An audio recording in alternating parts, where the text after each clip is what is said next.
ओम हर हर महादेव शिव शंभो।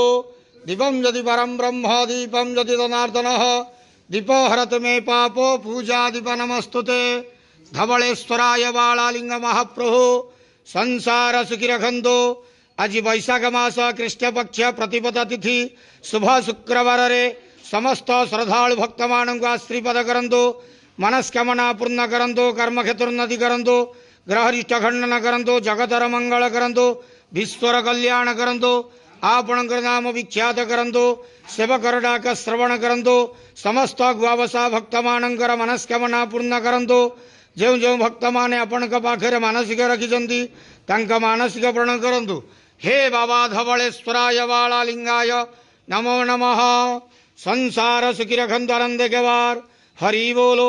आज वैशाख मास कृष्ण पक्ष प्रतिपदा तिथि शुभ शुक्रवार रे समस्त श्रद्धालु भक्त मान आश्रीपद करंतु। आनंद केवार। हरि बोलो। हर हर महादेव शिव शंभो। धवलेश्वराय बालालिंगाय नमो नमः।